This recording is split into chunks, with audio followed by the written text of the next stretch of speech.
રક્ષામંત્રી રાજનાથસિંહ કારેલીબાગ સ્વામિનારાયણ મંદિર ખાતે ચાલી રહેલા સપ્તદિનાત્મક સત્સંગ જ્ઞાન યજ્ઞના ત્રીજા દિવસે અભ્યુદય યુવા શિબિરમાં સહભાગી બન્યા હતા.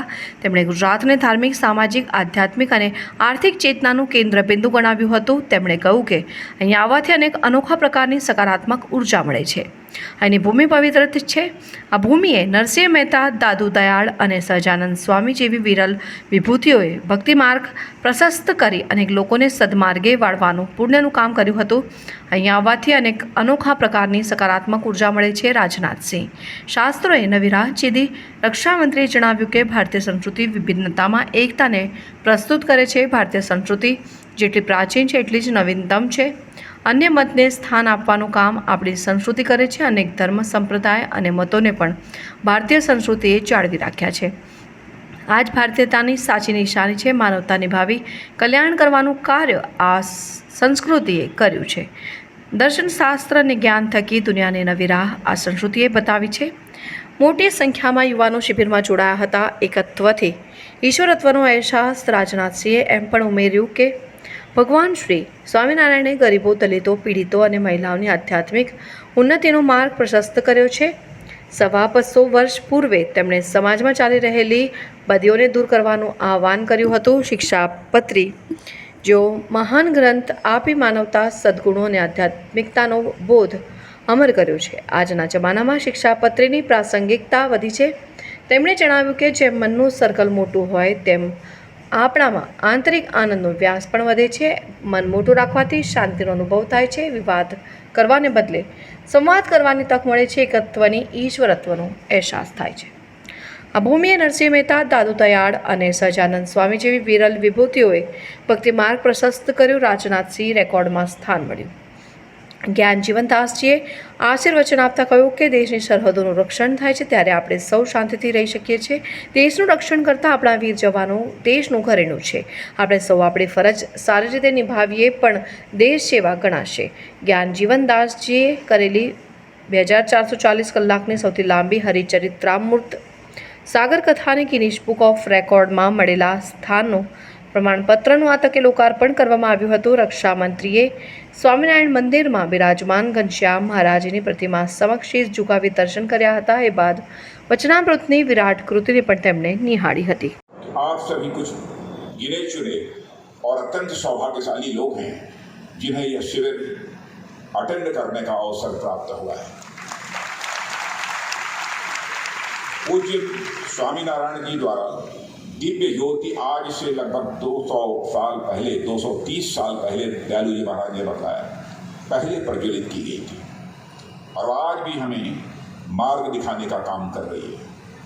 मैं स्वामीनारायण जी की जन्मभूमि उत्तर प्रदेश से उनकी कर्मभूमि गुजरात आकर उनके एक ऐसे विराट स्वरूप का दर्शन कर रहा हूँ जिसकी छवि आप सबके ऊपर स्वाभाविक रूप से अंकित हो चुकी है. स्वामीनारायण मंदिर कुंडल धाम आने का जो मुझे सौभाग्य मिला है उससे मैं सचमुच बहुत ही अभिभूत हूँ. और विशेष रूप से पूज्य स्वामी ज्ञान जीवनदास जी के चरणों में मैं पुनः प्रणाम करता हूँ और उनके प्रति आभार भी व्यक्त करता हूँ कि उन्होंने मुझे इस कार्यक्रम में आने का अवसर प्रदान किया है. साथियों, हमारे देश की सांस्कृतिक, धार्मिक, आध्यात्मिक, आर्थिक, सामाजिक और राजनीतिक यात्रा में गुजरात की इस पावन धरती का बहुत ही अहम योगदान रहा है. इस धरती ने नरसिंह भगत जैसे महापुरुष पैदा किए जिन्होंने स्वयं को भी अपने प्रेम के पास में बांधकर अपने आंगन में आने के लिए विवश कर दिया.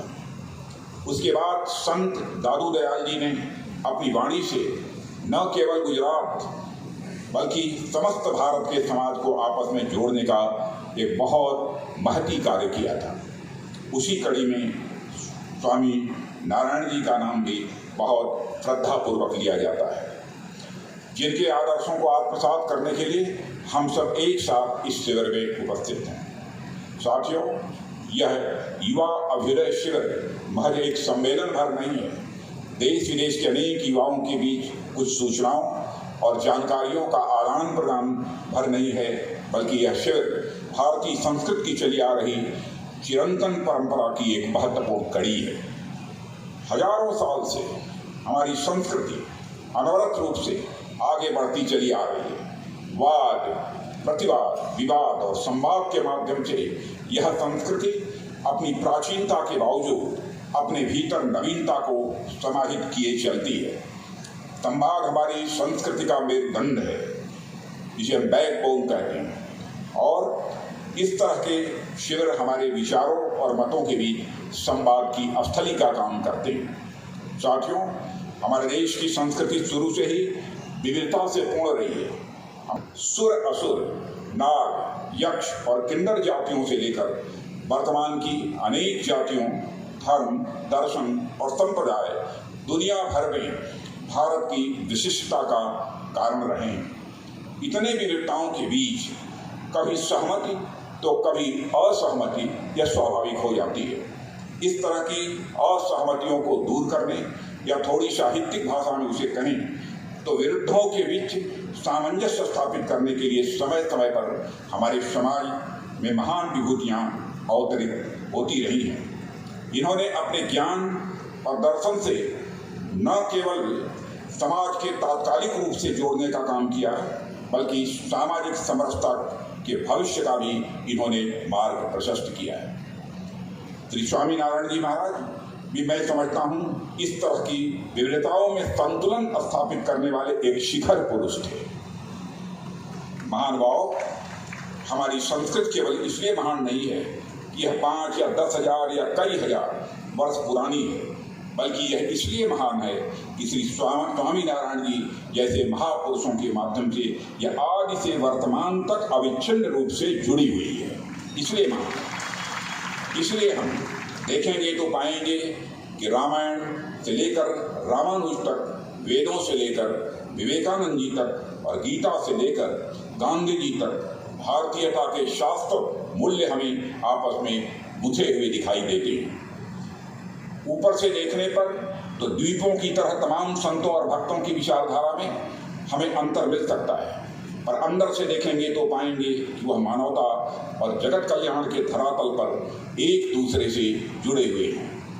आत्मनो मोक्षार्थम जगत हिताय च कहकर हमारी संस्कृति मानवता के प्रति कल्याण भाव का ही संदेश देती है, और जगत हित के बारे में वही सोच सकता है जिसमें एकत्व और एक तत्व यानी ईश्वर का भाव जो सब में देखता हो। और मैं कह सकता हूँ इस संप्रदाय के बारे में, यह संप्रदाय सचमुच भारत की संस्कृत के मनीषियों का जो संदेश है कि यत् पिंडे तत् ब्रह्मांडे, जो पिंड में है वही ब्रह्मांड में है, जो जड़ में है वही चेतन में है, जो सूक्ष्म में है वही विवर्त में है, जो छोटे में है वही बड़े में है, जो मेरे में है वही तेरे में है। इस भाव को खोजने वाला